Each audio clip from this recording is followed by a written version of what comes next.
Bismillahirrahmanirrahim.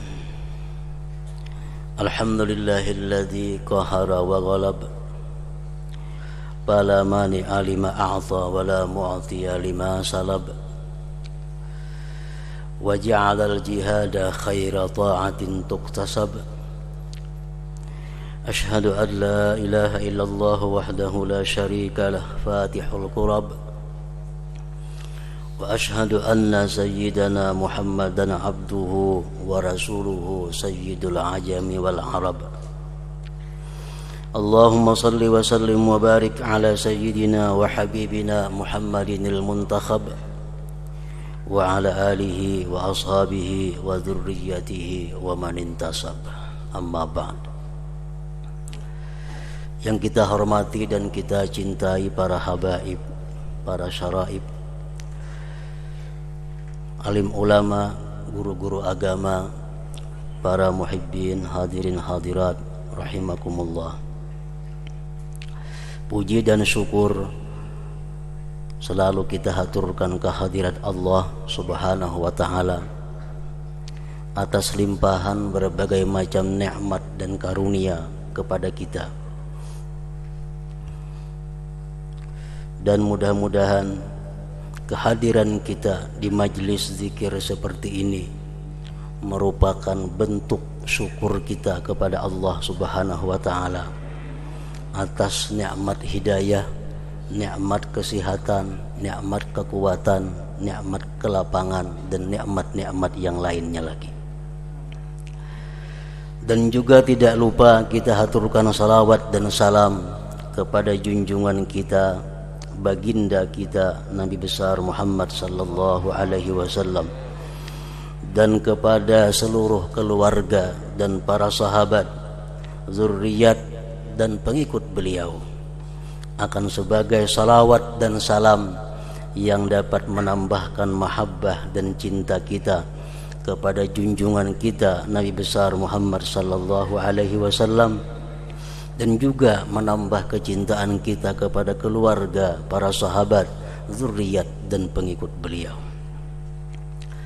Para muhibbin rahimakumullah, al-hadiyatu wa sittun min suwaril Qur'an suratus Saf, madaniyatun wa ayatuha arba'a asyrat.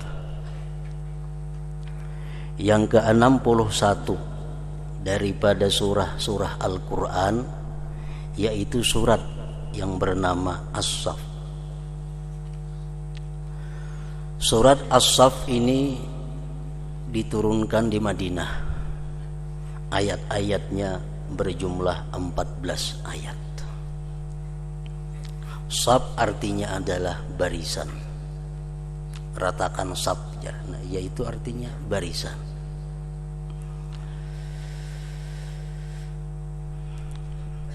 Ayat yang pertama sampai keempat, Bismillahirrahmanirrahim.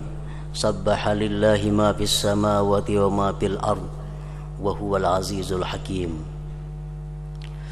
Bertasbih, mensucikan Allah sesuatu yang ada di langit dan sesuatu ada di bumi. Semua mensucikan Allah. Wa huwal azizul hakim, dan Allah itu maha perkasa dan bijaksana. Ya ayyuhalladzina amanu lima taquluna ma la taf'alun. Hai orang-orang yang beriman, kenapa kalian kenapa kalian mengucapkan sesuatu yang tidak kalian perbuat? Kabura maqtan 'indallah an taqulu ma la taf'alun. Kemurkaan yang besar di sisi Allah bahwa kamu itu mengucap sesuatu yang tidak kamu lakukan. Innallaha yuhibbul ladzina yuqatiluna fi sabilihi saffan ka'annahum bunyanun marsus. Sesungguhnya Allah mencintai orang-orang yang berperang di jalan Allah. Mereka itu berbaris dengan rapi, seolah-olah mereka itu bangunan yang rata, yang kokoh. Para muhibbin rahimakumullah, saffa ka'annahum bunyanun marsus, Maka surat ini dinamai dengan surat As-Saff tadi.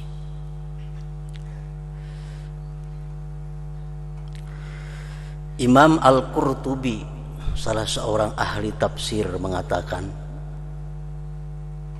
ayat yang kedua, ketiga tadi maksudnya adalah tujibu ala kulli man alzama nafsahu amalan fihi ta'atun ayyafiya biha. Hai orang-orang yang beriman, kenapa kamu mengatakan sesuatu yang tidak kalian perbuat? Ujar Imam Al-Qurtubi, ini ayat mewajibkan atas tiap-tiap orang yang melazimkan akan dirinya satu perbuatan yang taat, bahwa dia menunaikan dengan taat itu, yakni maksudnya an-nazra, nazar. Ini ayat artinya ujar Sidin tentang nazar. Banyak orang yang bernazar tapi ternyata tidak menepati dengan nazarnya. Nazar itu ini macam-macam, tapi kada ditepati, sehingga Allah mengatakan lima ya ayyuhalladzina amanu lima taqulun ma la taf'alun. Kenapa kalian mengata sesuatu yang tidak kalian perbuat? Nah, nazar itu apa artinya? Seringkali kita bernazar. Huwa iltizamu muslimin mukallafin rasyidin qurbatan lam tata'ayyan.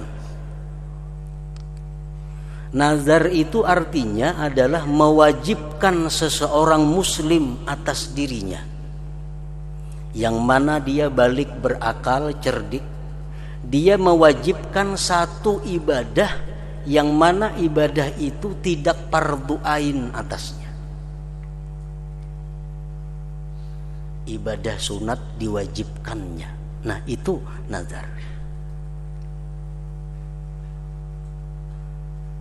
Imma bilafzin munajjaz, ada kalanya bernazar itu dengan lafaz yang langsung, wa yusamma nadra tabarrurin, namanya nazar tabarrur. Wa imma bilafzin muallaq, ada kalanya dengan lafaz yang digantungkan, wa yusamma nadra mujazat, dinamakan nazar mujazat.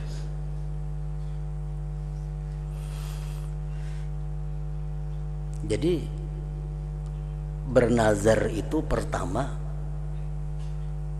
yang dinazarkan itu mesti ibadah. Ibadahnya itu pulang yang tidak wajib, dan dilapaskan, diucapkan. Kalau hanya dalam hati belum bisa disebut nazar. Kada perlu ada saksi, tapi diucapkan. Walaupun orang kada ada mendengarnya, tapi diucapkannya. Itu nazar. Yang dinazarkan itu ibadah sunat.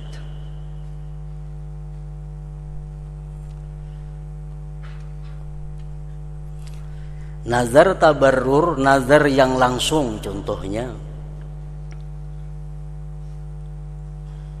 nazartu an asuma yaumal itsnain, aku bernazar puasa hari Senin. Nah, wajib dia puasa hari Senin. Padahal puasa Senin Kamis itu sunat. Cuma karena diucapkannya nazar tuh, aku bernazar puasa hari Senin, maka itu ngarannya wajib. Ini nazar langsung. Au asumu ayyamal bid, aku bernazar puasa hari-hari putih. Hidup 13, 14, 15. Nah, diucapkan, dinazarkan, hukumnya jadi wajib puasa hari-hari putih itu. Yang kedua, nazar mujazah. Ujarnya, in syafani Allah panazartu an ut'ima arba'ina yatima, umpamanya. Jika aku disembuhkan oleh Allah dari penyakitku, maka aku bernazar memberi makan 40 orang yatim, anak yatim. Ini bergantung orangnya, mahadang sihat. Nah, nazar seperti ini ulama mengatakan ada yang sunat. Nadar bergantung ini. Bila aku sehat, disembuhkan, aku bernadar memberi makan 40 miskin atau 40 anak yatim. Ada yang mengatakan nadar seperti itu sunat. Ada pula yang mengatakan nadar seperti itu makruh. Kenapa makruh? Pemalar, mahadang sigar hanya memberi makan orang. Anaknya lagi garing tuh, memberi makan orang lakas sigar. Jangan mahadang sigar. Jadi sebagian ulama ada yang mengatakan nadar seperti itu makruh. Nah, nadar tadi adalah mesti ibadah yang sunat. Aku bila lulus sekolah bernadar begundul, kada wajib. Kada wajib. Kenapa? Karena begundul itu perkara yang mubah, perkara yang boleh. Begundul itu hanya sunat pada 3 keadaan. 1, orang kafir masuk Islam digundul. Yang kedua, kanak-kanak yang baru lahir digundul, itu sunnah. Yang ketiga, orang tahallul manasik ihram daripada umrah atau haji. Nah, lain pada itu begundul kada sunat hukumnya. Contohnya lagi, aku bernadar sembahyang sunat 2 rakaat di 40 masjid. Nah, itu kada wajib ditepati. Tapi sembahyangnya wajib ditepati. Masjid manakah barang aja. Aku bernadar sembahyang 2 rakaat 40 buah masjid. Nah, 40 buah itu kada jadi apa-apa. Sembahyangnya, nadarnya bujur wajib. Asal masjid mana aja nya sembahyang cukup. Kada serana ke 40-nya itu. Karena itu kada ada anjuran, kada ada perintah seperti itu. Nah, jadi ayat yang kedua tadi ujar Imam Al-Qurtubi ialah masalah nazar ini. Apabila nazar tidak dilaksanakan. Nah, nazar ini ada ulama yang berpendapat segera pelaksanaannya. Aku bernazar puasa hari Senin. Senin dihadap nih puasa. Ada yang mengatakan kapan-kapan kada apa-apa. Kapan-kapan kada apa-apa, asal jangan sampai tabawa mati. Bila aku sembuh atau bila aku bisa membayar hutang, aku bernazar ini. Tabayar sudah hutang. Nazarnya mesti segera dilaksanakan. Itu pendapat ulama ada. Ada pendapat yang lain kapan-kapan boleh melaksanakan. Cuma tetap inya ada terhutang nazar. Nah, apabila nazar itu tidak terlaksana sampai dia mati, kada bayar nazarnya. Kabura maqtan indallah, kemurkaan besar di sisi Allah.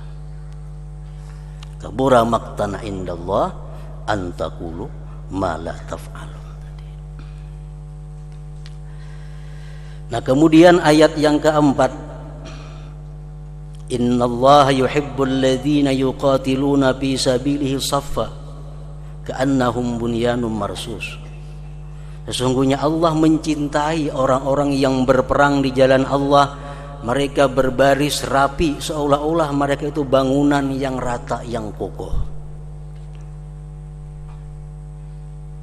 Rasulullah sallallahu alaihi wasallam bersabda, salasatun yadhaqullahu ilaihim, al-qawmu idastaffu lis-salah, wal qawmu idastaffu liqitalil musyrikin, wa rajulun yaqumu ila shalah fi jawfil lail, akhrajahu Ahmad wa Ibnu Majah. Sabda Rasulullah, ada 3 perkara yang Allah subhanahu wa ta'ala tertawa kepada yang 3 itu. Allah tertawa. Artinya apa? Saking gembiranya Allah, saking sukanya Allah kepada 3 macam kelompok ini. Yang pertama, al-qaum idastaffu lis-shalah, kaum jamaah bila sudah mereka bersaf berbaris rapi untuk sembahyang berjamaah, Allah tertawa. Yang kedua, wal qaum idastaffu liqitalil musyrikin, kaum pasukan sudah berbaris rapi untuk menghadap melawan orang-orang musyrik. Yang ketiga, seorang yang bangun untuk salat di tengah malam, orang yang merutinkan tahajud. Ini orang yang sangat dicintai Allah, orang yang sangat dibanggakan oleh Allah Subhanahu wa ta'ala. Nah, para muhibbin rahimakumullah, di dalam surat As-Saff banyak sekali terdapat arahan-arahan petunjuk dari Allah Subhanahu wa ta'ala. Di antaranya lagi di ayat yang ke-11 yang berbunyi, ya ayyuhalladzina amanu hal adullukum ala tijaratin tunjikum min azabin alim tu'minuna billahi wa rasulih wa tujahiduna fi sabilillah bi amwalikum wa anfusikum dzalikum khairun lakum in kuntum ta'lamun. Hai orang-orang yang beriman, maukah kalian aku tunjukkan satu perdagangan yang bisa menyelamatkan kamu dari azab yang pedih. Menjadi Tuhan, hai orang beriman, kam hakun laku padahakan ada dagangan yang bisa menyelamatkan kamu dari azab Allah yang pedih. Perdagangan apa itu? Tu'minuna billah wa rasulih, beriman dengan Allah dan Rasulnya. Ditambah lagi wa tujahidun fi sabilillah, dan kamu berjuang di jalan Allah dengan harta dan diri kamu. Nah, itu kita berdagang, menjual kepada Allah Subhanahu wa ta'ala. Dzalikum khairun lakum, yang demikian lebih baik bagi kamu, in kuntum ta'lamun, jika kamu mengetahui. Para muhibbin rahimakumullah, Ja'a Utsman ibnu Maz'un ila Rasulillah sallallahu alaihi wasallam, datang seorang sahabat yang bernama Utsman bin Maz'un kepada Rasulullah. Faqala law adzinta li fatallaqtu khawlah wa tarahabtu wa ikhtasaitu wa harramtu lahma wa la anamu bilailin abada wa la uftiru binaharin abada. Wahai Rasulullah, ujar Utsman, jika pian memberi izin kepada ulun ceraikan istri ulun, khawlah, wa tarahabtu, dan ulun kada akan kawin lagi. Jika pian beri izin kepada ulun kebiri diri ulun. Tahulah kebiri, memotong bawah kemaluan supaya hilang syahwat dengan perempuan. Dan ulun haramkan makan daging, dan ulun kada guring malam hari, kada buka di siang hari, puasa artinya selama-lamanya. Daripada kesungguhan Utsman bin Maz'un untuk berkhalwat, untuk bercinta dengan Allah Subhanahu wa ta'ala, bini hendak dipunahkan, kemaluan hendak dikebiri, daging kadang makan lagi, puasa terus menerus, malam jaga terus menerus. Faqala Rasulullah sallallahu alaihi wasallam, Rasulullah menjawab, hai Utsman, inna min sunnati an-nikah. Nikah itu sunnahku, hai Utsman. Nikah itu sunnah. Wala rahbaniyata fil Islam, dan tidak ada rahbaniyah dalam Islam. Hidup membujang, menyusahkan diri, itu tidak ada dalam Islam. Innama rahbaniyatu ummati al-jihad fi sabilillah, hanya saja rahbaniyah umatku itu adalah berjihad di jalan Allah. Wa khisa'u ummati as-shaum, kebiri umatku itu adalah puasa.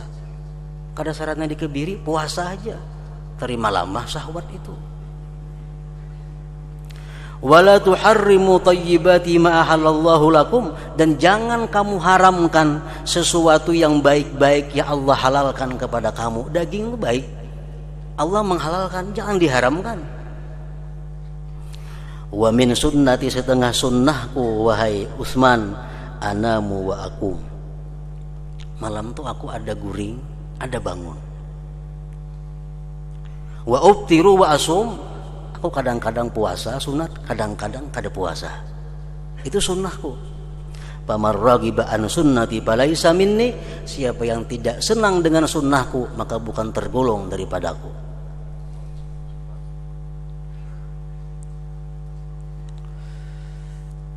Qala Utsman, ya Utsman, wallahi lawadittu ya nabi Allah.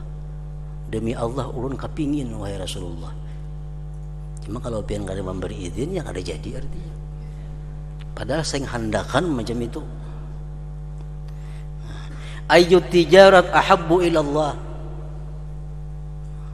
Pian kada memberiakan nang macam tadi, ulun berdagang usaha. Dagangan apa nang baik? At-tajira fiha, nyaman ulun berdagang. Beri petunjuk dagangan apa yang bagus. Maka turun ayat Allah yang tadi, hal adullukum ala tijaratin tunjikum min azabin alim. Adakah mau aku tunjukkan perdagangan yang menyelamatkan kamu dari azab yang pedih? Tu'minuna billah wa rasulih, beriman dengan Allah dan Rasul. Wa tujahiduna fi sabilillah bi amwalikum wa anfusikum. Itu perdagangan yang paling baik. Para muhibbin rahimakumullah. Ada 5 macam jenis jihad fi sabilillah. Yang pertama, al-jihad fisabilillah bi amwalikum wa anfusikum. Berjihad di jalan Allah dengan harta dan diri.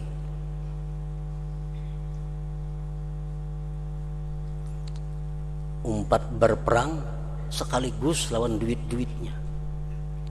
Macam Utsman bin Affan yang pada waktu perang Tabuk menyumbangkan 950 ekor unta, sekian kuda, sekian dinar, dan beliau pun ikut langsung dalam perang itu. Ini manusia yang berjuang fisabilillah bil amwal wal anfus.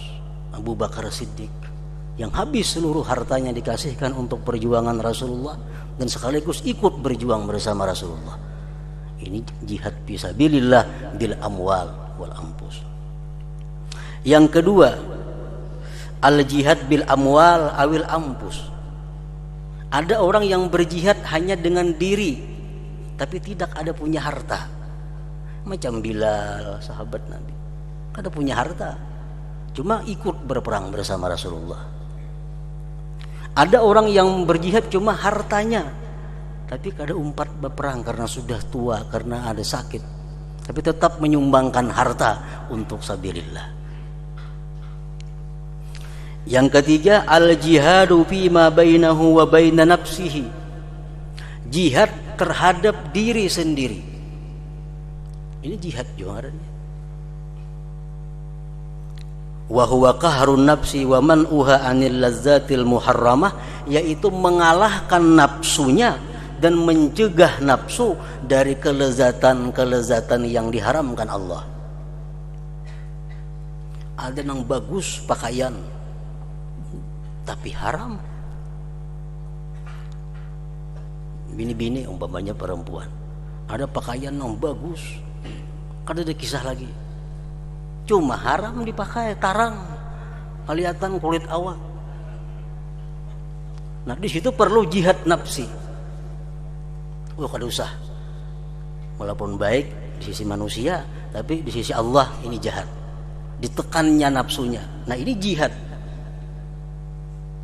Ada usaha yang menggiurkan keuntungannya tapi riba, berbunga, dilawan nafsunya, dikalahkannya nafsunya sehingga dia gagalkan bisnis itu, jihad ngarannya juga. Termasuk menjual diri dengan Allah Subhanahu wa taala. Kemudian wal jihad fima bainahu wa bainal khalqi, jihad antara dia dan makhluk Allah. Wa huwa ayyada atam'a minhum wa yashfaqa 'alaihim wa yarhamahum. Jihad terhadap makhluk Allah adalah tidak tamak dengan apa yang ada di sisi mereka dan kasih sayang dengan mereka itu. Kita bisa menyayangi makhluk Allah, kita bisa tidak menghendaki apa yang dimiliki oleh makhluk Allah, itu jihad antara kita dengan makhluk Allah ngarannya. Yang terakhir, wal jihad bima bainahu wa bainad dunya, berjihad melawan dunia. Jihad melawan dunia itu macam apa? Wa huwa ayyattakhidha zadan lima'adihi, dia menjadikan dunia ini bekal untuk akhiratnya. Kada gampang itu. Orang yang menjadikan dunia yang ia miliki sebagai bekal untuk akhiratnya. Kebanyakan kita menjadikan dunia untuk hidup dalam dunia, dinikmati habis-habisan dalam dunia tanpa memikirkan bekal untuk akhirat. Nah, orang ini ngarannya tidak berjihad dengan dunia.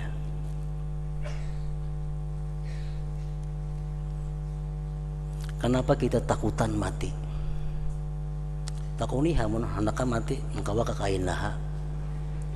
Walaupun orangnya umur 80 sudah. Umur sudah 80, nakun lah mati, engkawa kaina-kainahnya. Takutan mati. Kenapa takutan mati? Karena kita kada disanggup nang meyakinkan untuk di sana. Kita merasa kada punya apa-apa untuk hari sana, merasa kada punya rumah di sana, merasa kada punya kendaraan di sana, merasa kada punya kebun di sana, lalu takut dengan mati.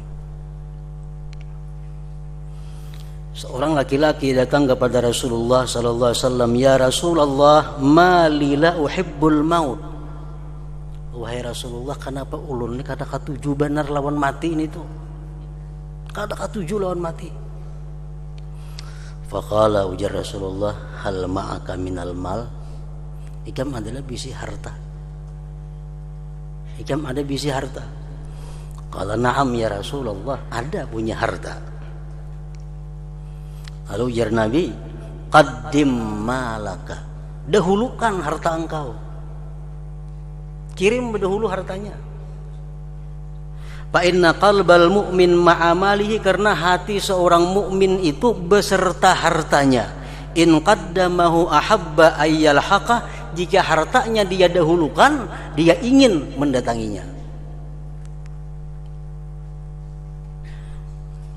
Wa in khalafahu ahabba ayyatakhallafa ma'ahu, tapi jikalau harta dia tinggal, dia pun ingin tinggal bersama hartanya. Nah, kenapa kita takut mati? Karena kita kada wani mendahulukan harta kita ke sana. Kada wani. Orang yang berkorban dalam dunia, di akhirat akan dijadikan Allah tunggangan. Ada tunggangan kan, mulai kubur sampai ke padang mahsyar, sampai ada tunggangan karena dia selalu berkorban. Korban sapi ke unta ke kambing ke. Salah satu bentuk yang kita dahulukan untuk hari akhirat. Kita membangun sebuah kamar untuk didiami orang-orang yang memerlukan. Kita membangun asrama untuk orang-orang menuntut ilmu. Kita keluarkan duit kita untuk itu. Bekal kita di akhirat. Dan itu akan digantikan Allah yang sekurang-kurangnya 10 daripada itu, kebaikannya atau besarnya. Orang umpamanya berwakaf membangunkan sekolahan 4x4. Allah menjanjikan sekurang-kurangnya 10 derajatnya digantikan. Berarti 40 kali 40 di situ ganalnya aina. 40 kali 40. Dan baiknya 10 kali lipat pada itu. Itu sekurang-kurangnya. Bahkan sampai 700 ganda sampai tak terhingga. Nah, bila mana kita sudah mendahulukan harta kita ini, kita bisa mencintai atau menyukai dengan kematian itu. Sedangkan tanda-tanda orang yang cinta dan dicintai Allah, dia menunggu kapan datangnya kematian itu. Selama kita masih tidak suka dengan kematian, berarti kita belum tergolong dengan orang-orang yang cinta dan dicintai Allah Subhanahu wa ta'ala. Para muhibbin rahimakumullah, Selanjutnya setelah surah As-Saff ini surat Al-Jumu'ah.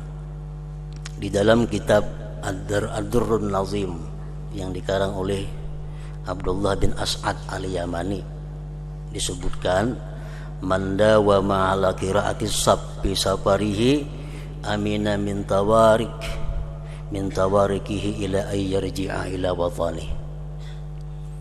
Barang siapa yang selalu membaca surat As-Saff 14 ayat saja, selalu membaca surat As-Saff itu di dalam perjalanannya, dalam musafirnya, Allah amankan dia daripada kejahatan-kejahatan musafir itu sampai dia kembali ke tanah airnya. Ben hari membaca surat As-Saff, waktu dalam baik musafir umrah, baik musafir haji, calon-calon haji, di perjalanan tiap hari baca surah As-Saff sampai datang amina min tawarikihi, aman daripada hal-hal yang tidak diinginkan terjadi selama dalam perjalanan itu sampai kembali ke tanah airnya. Nah, ini orang-orang yang mengamalkan surat As-Saff pada waktu musafir. Jadi salah satu di antara faidah surat As-Saff adalah yang demikian itu. Ila hadratin Nabi sallallahu alaihi wasallam. Al-Fatihah. Bismillahirrahmanirrahim. Ya na'budu wa nasta'inu.